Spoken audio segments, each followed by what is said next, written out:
Hi everyone, welcome back to my channel, or welcome to my channel if you're new here. In today's video, I'm going to be talking about, probably in a chaotic way, all of the books I've read in November. I read 4 books and then 1 novella, so a total of 5. It was an okay month. I feel like I haven't read like an excellent book this month, but most of them are really good, really entertaining. So let's get started. First book, Reg The Halls by Tessa Bailey. This book, I was surprisingly happy with it. I talked a lot about this like during the month in a reading vlog. Bailey's books are kind of like a hit or miss for me, and this one was a hit and I'm really happy about that. This is a holiday book, you can see by the cover and the title. This is about Melody and Beat. Yes, those are their names. And they have to get their moms together again after a big breakup. They were in a band and the band broke up, and their moms had they haven't talked to each other in years, so they are offered a lot of money if they manage to get them back together before Christmas. I don't know, it was just fun. It was just a really fun book and I was entertained like the whole time. It wasn't like a perfect book, but it was really good, really entertaining. And I gave this, I think I gave this like 4.5, 25, I can't remember, but somewhere around that. The actual ratings will be somewhere on the screen.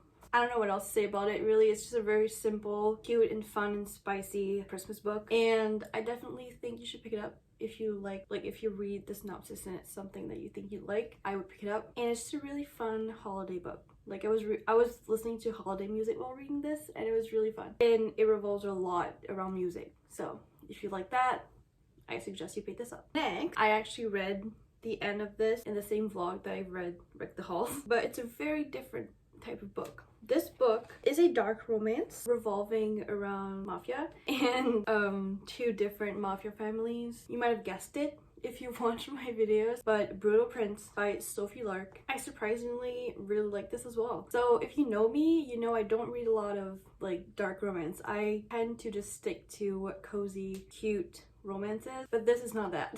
It's dark, it's like kind of twisted a bit. There's a lot of things that aren't in cute romance books, like stuff that you would find like in a mafia thing, you know what I mean? But it was really good, really entertaining, I think is how I would describe this. I did not want to stop reading. It took me a little bit to really get into it, but it was still a very good book. Yeah, so 2 mafia families, they decide that it would be best for both of them if they form an alliance. So they take one of the boys from one family and one of the girl from the other family, and they marry them. Arranged marriage, enemies to lovers, high stakes because mafia. I love the cover. I really want to keep going with the series, but the issue is the books are $27 each Canadian. That's a lot, and I don't know when I want to pick this up at this price, so I'm waiting for a sale somewhere. But yes, overall I enjoyed this. It was very different than what I usually read. I've been saying this constantly the past minute, and it makes me want to like keep going with this series, but also different types of darker romance. So if you have any recommendations for some more like edgy romances, I will take them. Thank you very much. But yes, I can't remember what my rating is for this. It'll be written on the screen. It is a spicy. There are images of said spiciness. There are illustrations, which I really like, but there is like at least one illustration of a spicy seed. So I found that really interesting. I've never seen that before. Book 2, Brutal Prince. I really liked it. I recommend it. Is Wildfire. I'm just picking up books. I don't even know which one I'm picking up. This is how unplanned this is. Chaotic is my middle name. Wildfire by Hannah Grace. Another book I was surprisingly happy with. I feel like this is the vibe today. I'm blanking so hard on the word I'm trying to say right now. I was surprisingly happy with how much I like this. There we go. I made a sentence. So this is a kind of like a forbidden romance, but not dark. It's more like they are co-workers at a camp. They're counselors at a kids camp, and employees are not allowed to hook up. So they started off as a one-night stand, and then they didn't know they were going to work together, so there's a lot of tension when they get there. It's really good.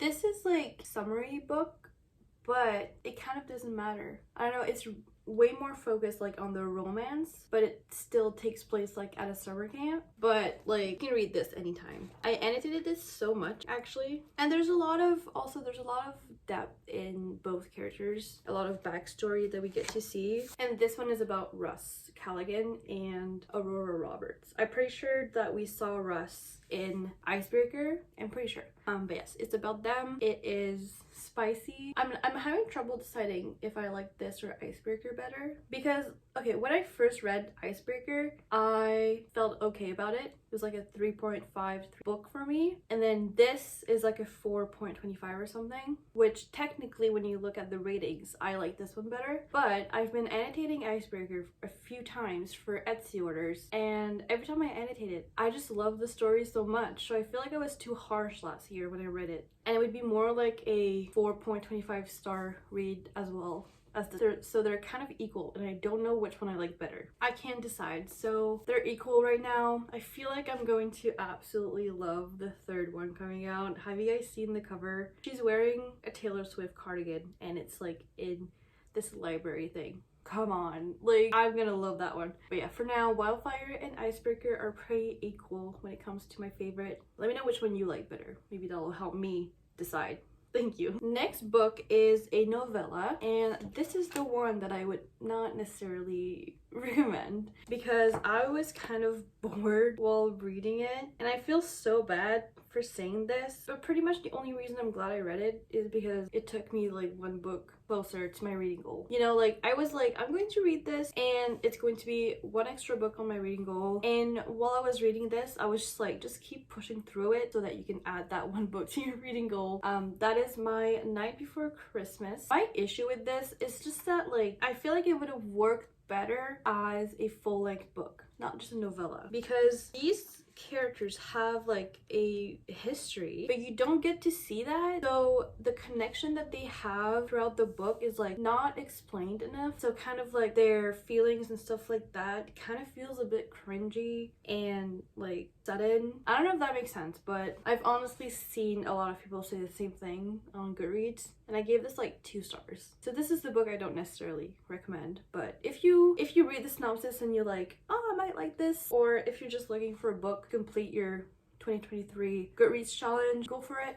It's a quick read. It's still a little bit entertaining, but also from the cover, you would think that it takes place in a bakery, and there's almost no bakery. Like, she works at a bakery, but you don't see that a lot. And then at the end, like, he helps her, like you see on the cover, but it's like 1 page. So it was a bit disappointing, underwhelming. That is my take on this, but you know, I'm still glad I read it. It's okay that I didn't enjoy it. I'm not going to enjoy every single book I read, but yeah. I mean, I'm still going to check out this author's like other novellas and books, because maybe this one was a miss, but the other one's gonna be a hit, you know? Like, I have been experiencing that with Tessa Bailey, and now I think I really enjoy her books, so. And lastly, wow, this is a short video. I finally read Caravel, and I loved it. This is my favorite book of the month. It was the one that like I was more like the most captivated by. I want to read more fantasy now. Like, I already have Legendary on my shelves. I'm picking that up like ASAP. I love this. And this is really hard to explain like what this book is, because it's weird and it's eerie, and like it made me feel like ooh, like it's not disgusting, but like sometimes like things happen where I'm like, ooh, I didn't like that. But it's nothing like gory, but there are a lot of plot twists in this. I think I use like at least 10 plot twist tabs. That's a lot of plot twists in a short book like this. Well, 400 pages, but still. First book of a trilogy, you probably know. And I want to read this trilogy before I read Once Upon a Broken Heart, which I heard that those ones are even better. Finally read this. Let me try to tell you what this is about now. There's this place called Caravel. You need to be invited to go, I think. And our main character, what's her name even? I forgot. Scarlett, it's invited. She gets like 3 tickets, I think. One for her, one for her sister, and then one for her fiance, but she takes somebody else instead. Just because she never met her fiance. Like, he's not there. He's not in the picture right now. So her sister, and this guy called Julian go to Caravel. It's a whole thing just to get there. If you get there after the door closes, you can't get in. And then you can either watch or play. And Scarlett is the type of girl who never takes like real chances. She likes to live in a very safe way because her father is abusive, and she knows what happens when she did something wrong. So she likes to live on the safer side. But when she gets there, Julian convinces her like, you're here, you should play and like live your life. That's what she does. And then like something happens where her sister disappears, and this book becomes like a hunt to find her sister while also trying to not get lost in the game, because it says like, remember, it's only a game. Some people have gone mad from playing the game. Like it's like magical and very circus-y, and just, I loved it. I can't wait to keep going. I just feel like this is going to be a 5-star series for me. And I need to read more fantasy books. Like I keep like staying away from them, but then when I read one like once a month, I'm like, wow, this was so good, I need to read more. And yeah, I don't know why my brain does that. I think for now YA fantasy is like my thing because it's easier to read and I find them really entertaining. So I will try to pick more YA fantasy up. I should go back and just look at my 2023 reading goals, see just how much I actually succeeded. I don't think I did well. All right, so these are the books I've read in November. 5 quick little books. Like I said, I didn't read anything like spectacular, but it was still a really good reading month. Favorite is Caravel. Then I think like these 3 books are pretty like tied. And then this one. If you made it to the end of the video, comment down this emoji. That way I'll know who made it to the end, and that makes me so happy every single time. Thank you so much for watching. I hope you enjoyed this video, and I hope you have a wonderful day after this. I have all of my socials as well as my book clubs linked down below if you want to check those out. And on that note, thank you so much for watching again, and I will see you in the next one. Bye!